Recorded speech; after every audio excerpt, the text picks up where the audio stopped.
Competitive exams అనగానే అందర్నీ భయపెట్టే ఇంగ్లీష్ లాంగ్వేజ్ సెక్షన్ను డీకోడ్ చేయడానికి ఈరోజు మనం ఒక అద్భుతమైన విశ్లేషణను చూడబోతున్నాం.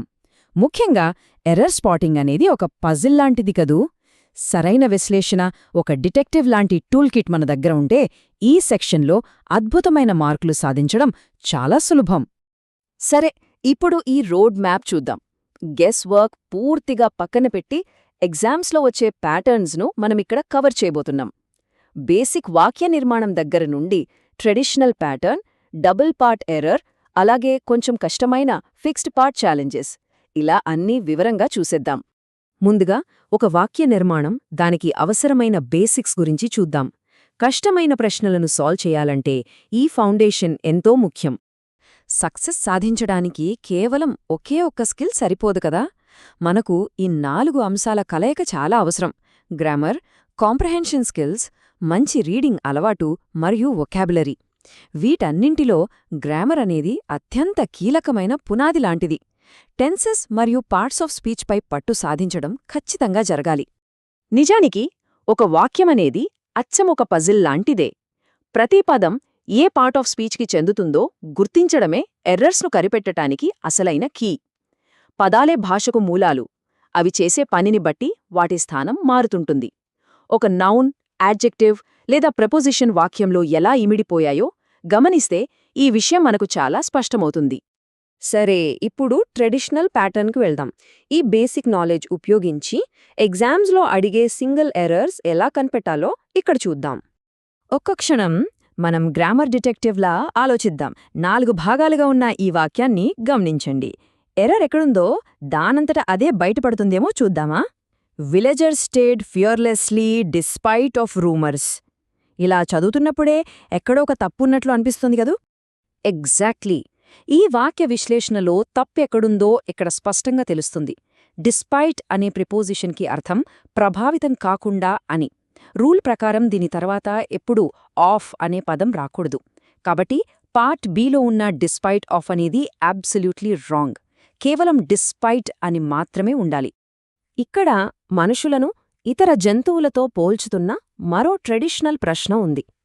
ఇందులో కూడా మనం సాధారణంగా మాట్లాడేటప్పుడు చేసే ఒక పెద్ద భాషాపరమైన తప్పు దాగి ఉంది. పార్ట్ బిని ఒకసారి నిశితంగా గమనించండి.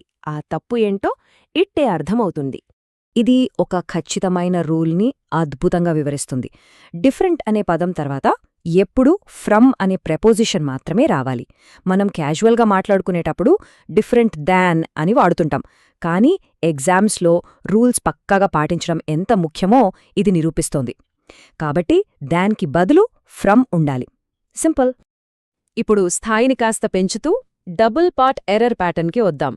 ఇక్కడ ఒకే వాక్యంలో ఉన్న 2 వేర్వేరు తప్పులను గుర్తించాల్సి ఉంటుంది. ఇది నిజంగా డబుల్ ద ఛాలెంజ్. ఒక పెద్ద డబుల్ ఎర్రర్ వాక్యాన్ని చూసే ముందు ఒక ముఖ్యమైన విషయం గుర్తుంచుకోవాలి. కొన్నిసార్లు తప్పు గ్రామర్ స్ట్రక్చర్లో ఉండదు, మనం వాడే వొకాబులరీలో ఉంటుంది. ఈ వాక్యంలో ఒక పూజారి మేకను దేవుడికి సమర్పించటం గురించి ఉంది కదా. ఒకసారి పార్ట్ డీలో ఉన్న ఆఫర్ అనే పదాన్ని గమనించండి. ఇక్కడ పాయింట్ ఏమిటంటే సందర్భాన్ని బట్టి అర్థం పూర్తిగా మారిపోతుంది.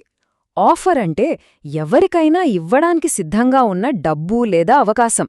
కానీ దేవుడికి భక్తితో సమర్పించే నైవేద్యాన్ని లేదా బలిని ఆఫరింగ్ అంటారు.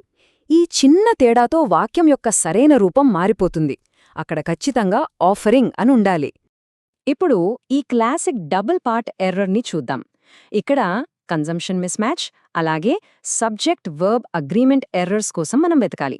వాక్యం చదువుతున్నప్పుడే పార్ట్ బి మరియు పార్ట్ డీలలో ఏదో మిస్ అయిన ఫీలింగ్ వస్తుంది, అవునా? ఈ బ్రేక్డౌన్ చూస్తే సమాధానం ఇట్టే దొరికేస్తుంది. రూల్ ప్రకారం నో సూనర్ అనే పదం తర్వాత ఖచ్చితంగా దేన్ రావాలి. ఇక్కడ వెన్ అని ఉండటం తప్పు.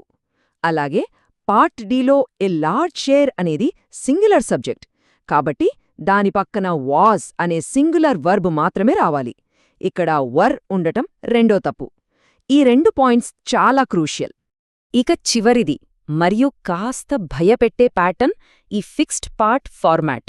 ఇందులో వాక్యంలో ఒక భాగాన్ని మార్చడానికి వీలుండదు, అది అలా ఫిక్స్ అయి ఉంటుంది. ఈ పెద్ద వాక్యాన్ని చూడండి. యునైటెడ్ నేషన్స్ గురించి చెప్తున్న పార్ట్ ఏ ఫిక్స్డ్గా లాక్ చేయబడి ఉంది. అంటే ఆ భాగంలో ఎలాంటి తప్పు లేదు. మన ఫొరెన్సిక్ విశ్లేషణ అంతా మిగిలిన బి, సి మరియు డి భాగాలపైనే ప్రయోగించాలి. ఇలాంటి రూల్స్ అప్లై చేసేటప్పుడు ఒక గోల్డెన్ రూల్ గుర్తుంచుకోవడం చాలా ముఖ్యం. యునైటెడ్ నేషన్స్ లాంటి ఒక ఆర్గనైజేషన్ను సింగిల్ ఎంటిటీగా తీసుకున్నప్పుడు దానికి వాడే ప్రొనౌన్స్ కూడా ఎప్పుడూ సింగులర్గానే ఉండాలి. పొరపాటున ప్లూరల్ ప్రొనౌన్స్ వాడితే అది పెద్ద తప్పవుతుంది. ఈ నియమాన్ని వాక్యానికి అన్వయించి చూస్తే ఎంత ఈజీనో అర్థమవుతుంది.